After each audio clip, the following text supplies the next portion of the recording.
Hello everyone, I am Sandeep Raj from the Department of Mechatronics 2nd year. Today I am here to give a small presentation on the topic biometrics. It is the form of identification and access control. Coming to the introduction, first of all, what is biometrics? We all have a basic idea about what is biometrics. I automatically think about it is the storing of data and the identifying a person. But coming to the formal introduction of biometrics, the definition for it is automatic identification of a person based on his or her physiological and behavioral characteristics. Why do we need biometrics? The level of security is based on something you have combined with something you know makes who you are. Like for example, if you take a laptop or a mobile, the device you have, the data you collect in your device should be prevented. You know that it should be prevented. Like it should be secured from the other person to get access and see your data. So it makes you think that it should be prevented and it should be secured. You keep some passwords to prevent the data. Coming to the history of biometrics, in late 1800s we used ink and magnification glass to store the data of our fingerprints. After that, in late 1900s we used the scanners to scan our fingerprints and store the data. Then in 2000s, the present generation, we are using the fingerprints and cameras for security purpose. Now, key points of the history of biometrics. Alphonse Bertillon was the person who invented this system. From the ancient Egyptians and Chinese people played a large role in this system. Then, in the 14th century, the printing system was practiced by the Chinese people. Indentimate. This is the name of the system which uses the hand geometry. It means the shape of the hand and the length of the fingers. Characteristics of biometrics. Any human characteristics can be qualified as a biometric until they satisfy these conditions.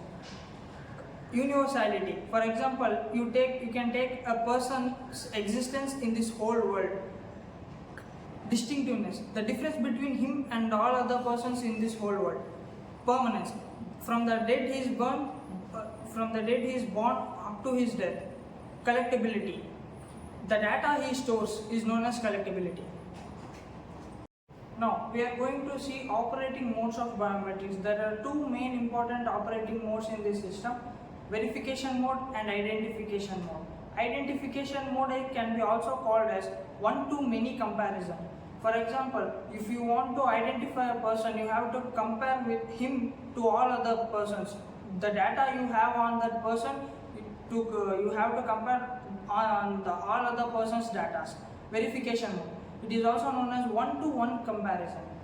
If you want to verify the person, whether his name is what he claims to be, you have to compare that him and all others' names one by one. Types of biometrics. There are two important types of biometrics: physiological and behavioral. In physiological, fingerprinting. These small rigid dots on your fingers are scanned and store the data. Hand geometry. The length of your fingers and shape of your hands is stored. Iris scanning. They will scan your eyes and it is also used as a high-level security. Facial recognition. Nowadays in our mobiles we have face lock systems. DNA. This system is used to identify the person's family or his bloodline. There are two types to identify this one, and one is blood and another one is saliva. Coming to behavioral characteristics. Keystrokes. The tones are stored when you type your password. And signature. Everyone has their unique signature, and voice. Everyone has their unique voice. Applications of biometrics. First one, it prevents unauthorized access to ATM cards, ATM machines and mobile phones, devices, etc. Then, criminal identification. Nowadays, it is the most used system to identify the criminals. Airport security. Criminals commit the crime and they try to escape from the country. Through this system, they will be found out through the cameras of the airport. Then, now biometrics can replace the keys of the automobiles. It replaces the keys can be forgotten in some places, or we might lose the key sometimes. It can be replaced with the biometric system. It gives the automatic access to the owner when it recognizes the person. Advantages of biometrics.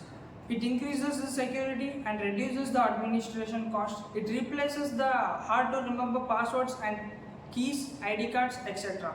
Then it identifies the criminal when he did what, where and how. Coming to the disadvantages of biometrics. It is costly and sometimes the facial recognition may be hindered. It rejects the owner. Sometimes the false acceptances and rejections are occurred in this system.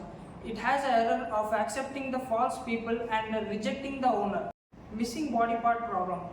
In case of any accidents, if you miss the part which you have kept as a biometric password, it rejects and it is very hard to get access for the owner. And scanning of eye is fearful. It is also it may be the high level security level of a password. Continuous scanning of eye may not damage your eye in a more severe way, but it damages the eye in a minor way, and the damage will be permanent damage. Coming to the conclusion, biometrics is an emerging area with many opportunities of improvement. Possibly in near future, you may not have to remember the password and worry about the lost IDs and keys. It will be replaced with biometric technology. For example, the fingerprints, iris scanning, and facial recognition, etc. The developers are giving you a much better vision of this system. They are giving the normal people that they will develop all these disadvantages into advantages in upcoming future. With this, I conclude my explanation, hoping that you have understood everything I have explained until now. Thank you.